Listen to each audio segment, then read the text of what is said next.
from your neighbors, Cato Insurance. We hope you have a happy and healthy holiday season. Call or visit us today for all your life, home, car, and business insurance needs. Contact Scott, John, or Matt Michaelitz at 387-4081 or visit us on the web at catoinsurance.com. All right, talk of the town. A few months back, former Mayor John Brady said he had somebody that he wanted me to meet that he thought would make a good radio show. And that person is Jill Niebuhr. We met at a local coffee shop. The three of us did, and Jill started telling her story, and I said, yeah, I think we should put that on the radio. Now, your story's been told in other places, but first time here on Talk of the Town. It's really great to see you, Jill. And let's just start, not at the very beginning, but you're a very bright student, a high achiever. You lived in Wells. Yep. And then very early in life, a series of setbacks began to happen. Yep. Tell us about that. Well, I started drinking, and that was the first setback in my life. Was when I started drinking, and it continued through high school, and caused me some legal problems.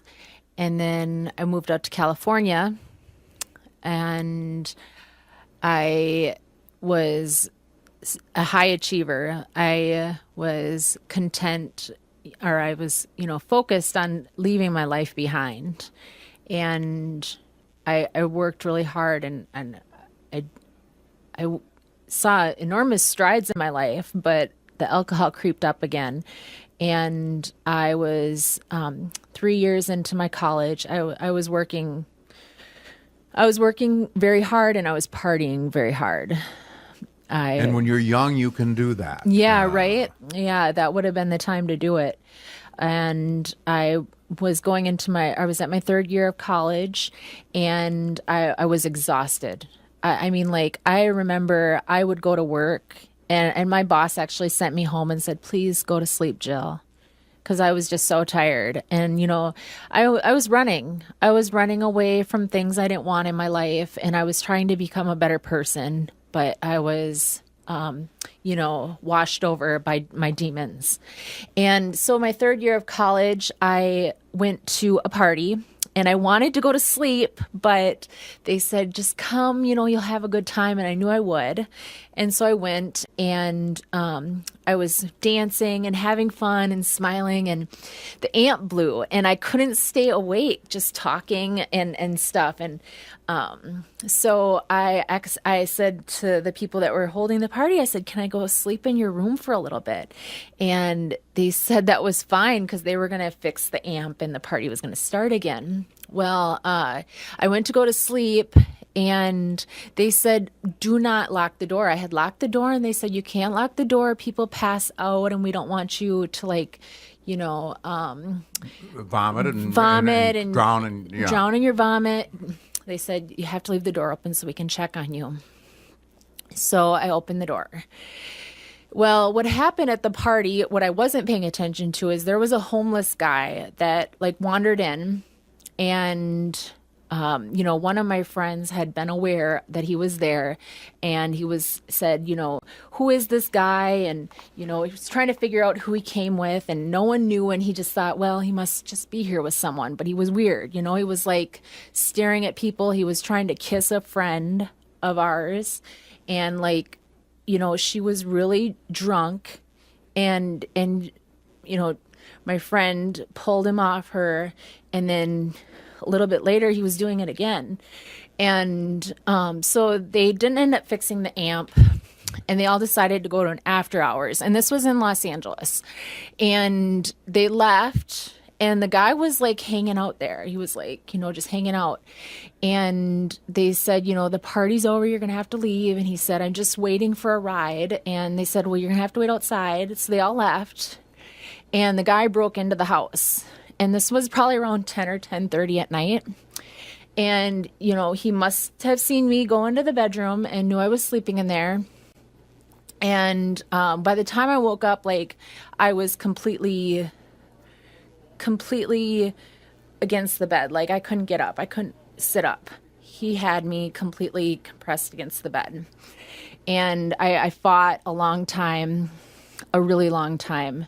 We suspect I fought for about 45 minutes with him before he actually was able to, like, rip off my clothes and rape me. And this lasted all night.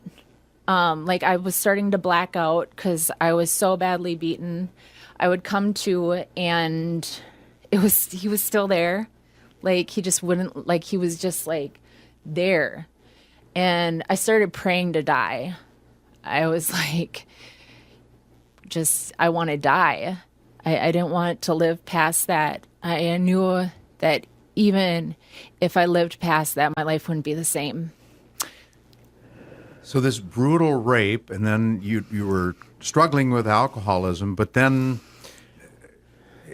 and we're making a long story a little bit short, but so then you actually developed some other mental illness issues after this traumatic Yes. event. The blackouts kept going on for a while, and then it was followed by a very dark depression, and then I started hearing voices. So, schizophrenia, that's what we're talking about then? And did you get a diagnosis then? Yep, I did. Did you go on drugs for that, or how did you deal with that? Yep, I did go on drugs. And that, given your history of addiction, might not have been the best thing. They weren't addictive. They weren't addictive drugs. They were just medications. Okay. Yep. Okay. But they weren't good for my body. I ended up developing a liver disease. Wow. So, again, we're really making a long story short. Here you are now, because you're back in school here now. Yep. Completing a political science major and a music minor. Yep. How did you right the ship, or I don't know what the metaphor is. After that night was over, I told a friend of mine, I said, I'm going to get better from this. I'm going to use this experience in my life to turn to become a better person. And I've done that. I have a good spirituality in my life. I am very happy in my community. I'm involved in service work. I take classes. I have a couple small businesses. I'm a musician, and I feel like I've gotten my life back, and I am at a better place. Like, I couldn't have a quality of life when I had drinking. When I was drinking and I was going out, there was no quality to my life, and there is today. So you say, you told me this off the air, you are recovering. Yes. And you say, and I've heard this before, recovery does not end. Yes. Right? Yes. You have to work on this every day. Yeah, I look at it like this. There are miracles in life. And the true sign of a miracle is that you don't have to go back to where you were. You don't go back to that point of desperation or that point of extreme illness, that point of being on your deathbed. I was so sick with my liver at one point. I was in the liver transplant unit, and they wouldn't consider giving me a transplant because I was still drinking. And I was only 22 years old. And it's like, I don't think I have to go back there. I really believe that, if I keep working my program, I will continue getting better. And life will get better. Is your liver functioning enough? My liver is completely healthy today. Okay. Because fortunately, the liver is an organ that so important. Can recover to some extent anyway. It's so important for the body's function, and our body has an amazing ability to recover and to heal if we give ourselves that chance. You have become a spokesperson you have addressed a number of groups for the National Alliance on Mental Illness, better known as NAMI or NAMI? NAMI, yep. NAMI, a National Association on Mental Illness. You become a spokesperson for them. Yes, I do speaking. I do speaking engagements for the In Our Own Voice program. It talks about, the journey to recovery and things that we do to recover. It's to help break the stigma of mental illness. Can we tell people what your next big gig is, who you're going to be addressing? Can we say that, or is that? Yeah, you could say that. I mean, you're going to talk to a group of police about dealing with people who have mental illness. Yep. You're going to talk at a organization event up in the Twin Cities. Yep. Yep. And what will you tell them? I mean, because sometimes when police do approach a person with mental illness, they may not understand all of what's going on. Yep. And a lot of the people they have to deal with have some sort of mental illness. Yep. And I've spoken for a lot of different groups. I've spoken at MSU to students. I've spoken for community leaders at, Gustavus and St. Peter, nurses associations. So every speech is different because there's so many different aspects that you have to deal with, and they all play a part in it. So usually I talk about the things that pertain to that group. Well, it's just great that you're able to get the word out there and explain it. And you told me also that you are no longer hearing the voices, right? No, I'm not. Yeah. Thankfully. That must have just been terrifying. It was so debilitating. I couldn't hold conversations, and literally, it took away from any peace of mind, and it really interfered with my ability to function. Yeah. Well, part of your recovery is involved going back to school. Yeah. And getting involved. Did you tell me you completed your political science degree now? I'm done with the political science classes, and this semester I'll be done with generals. Okay. Yep. But one of the classes you're taking is a poetry class because you've taken to writing poetry. That's been part of healing for you. Can I say that? Yeah. Tell me about the book, Jill. So last fall, I published a book of poetry called Crush. It's Crush, a collection of poetry by Jill Niebuhr. And it's 284 pages of poetry. That's a lot of poems. It's a lot on finding love and finding yourself and dealing with loss. Do you want to read? I see that you marked one in there, so I'm guessing that you might want to read that one to us. I thought this would be a good one. A lot of the poems are experiential, which a lot of people say about my music as well. This one's called Coming Clean, and it's a freestyle poem. A long expired telegram. You thought I sought more money. I have been so wrong. I have been so bad. How could I have put you through all that I had? Mad, glad, sad, had I ever been neutral? The world turns away and the family steps in. An important lesson I needed to win. Today, tomorrow seems much better, but I cannot loosen that grip. For in that sad circumstance, I will put the ones who mean the most to me through some more fits. So many I could write, so many I could thank, but this one covers them all in Rick's black ink. I want to warn the days are hard. I want to tell I feel on guard. Scared I'll sleep. It will all be worthless. I know you wouldn't say so, not your guess. I don't want this to be sad, but all the Prozac in the world won't take it away. As successful, stunning, electric, elegant I may be outside, inside there is a terrible war. Harder, harder, harder to fight off. I dream that love can take it away. My problem then is I know not how to love. I can't love myself, but I love what I do. I can't hold that drink off because it's doing exactly what I want it to. I feel strongly like this. I feel strongly like that. What I feel the most is that the hurt will be the end, and it haunts me like a ghost every day. I know it is a matter of time. Holding it off makes no sense to me, but here I am, nothing less. I am not the bright light this paper is. My world is what I make, and writing is what I have to give. It hurts me when others love me because I am really not it. I cannot give people the right kind of encouragement. The love, flowers, music whisk my days, but when I am not tuning, I fall all these ways. My fate is death that makes us the same, but mine will come sooner, if only this were a game. Tears like rain, smiles for gay, another day, in time you will blame. You should hate me for me, I do, it's true. I hate how I am, and that nothing can change it no matter what I do. I hate I can't be more, I hate I am no less. I never thought so much hate could be bundled in such a mess. I love you, and it's here to hurt bad. Another sad story, I'll linger with no glory. Can I ask you, you say in there, I can't love myself. I'm getting the feeling, though, I mean, we've been talking here for 45 minutes maybe or so.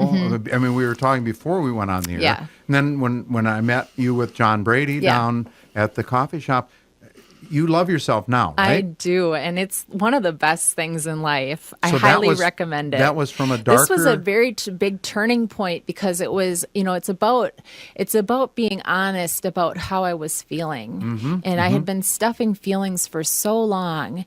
And, my family brought me back to Minnesota. And it was very hard for me to deal with, how life had changed after that incident. And today, I do love myself. And it's a wonderful feeling. And that allows me to love other people, too. I don't think we can really love other people unless we love ourselves. And we should tell people that this book is available at Barnes & Noble. Yes. Is it also available online, Jill? Or, it is available through authorhouse.com also. Authorhouse.com. Yep. Or hey, it's the holiday season. We all love going into the bookstore. You can go into Barnes & Noble. And Yep. And I'm also on social media as Jammin the Warrior. That's my music brand. And if you want to follow me on there, that's a great thing, too. I've got a Facebook page, and I'm going to be putting up some new YouTube videos in December. I'm also on Twitter. So when you were reading that, it has a rhythm that could be set to music, and you were doing some hip hop, right? With some of your lyrics, yep, is that right? My first album was alternative hip hop. Okay, but now you told me that you're getting a music minor, but you're going to kind of change the style of the music. Yep, I'm going to start working on a pop album with my piano skills and my singing skills, and pull out some really fun music and a lot happier stuff, but also still real, But I think the hip hop was good for a period of my life, and I've outgrown that now. I am not very versed in hip hop. I mean, you can't miss it. But is that a good way to express frustration or even anger? It really is. It really is, and a lot of it, if you're freestyling with people, it's a lot of battles. So, that was pretty much how my life was a battle. But I could see appeal, a white woman. It kind of goes contrary to most of the stereotypes about hip hop. And you did some club work up in Minneapolis.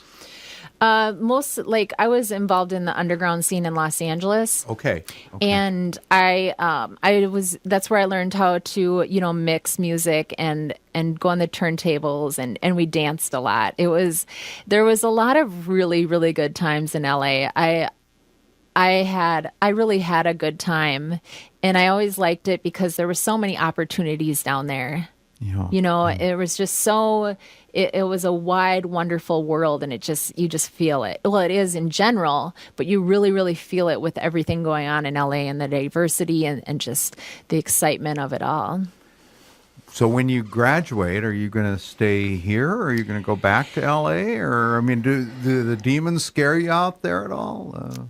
No, I've worked with my fears, and I really, fear is such a distraction to where we need to go, and so, I'm content here. I like where I'm at right now. So, I mean, whether things change a lot or even just, a little, I'm really happy right now.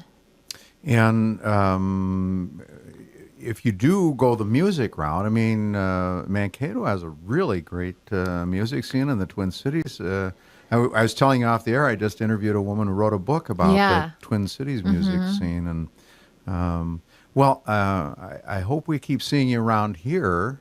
And maybe can hear you play at some point. That would be excellent. I'll be at the St. Peter Arts Center on February 10th from 2 to 4. I have a performance there. St. Peter Arts Center, really a nice spot. February 10th, you said? Yes. Okay. So that'll be you and your piano? Yes, that'll be me and my piano and singing and playing some new songs and maybe even doing a few from my first album. Yeah. Now, if you do, let's see, I've got to make sure we don't run out of time. If you do them from the first album, what do you do? You do that to a boombox or what? Yeah, I usually do it instrumental, or I bring my my synthesizer. Okay. All right. Well, thanks for telling us your story. Jill Niebuhr, you're on Facebook? I am. Okay. Jammin the Warrior. Jammin the Warrior. Yes. Is that all one? It's three words. But I mean, it all run together when you're trying to Google it, right? Yeah, you can just put Jammin the Warrior and Okay. it'll show up. Okay. Yeah. It's great to see you. Thank you, very You much. too. Thanks, Pete. Jill Niebuhr telling us her story here on KTOE's Talk of the Town. Don't miss the Black Friday event all month at Snell Motors in Mankato. Now is the time to save big. Drive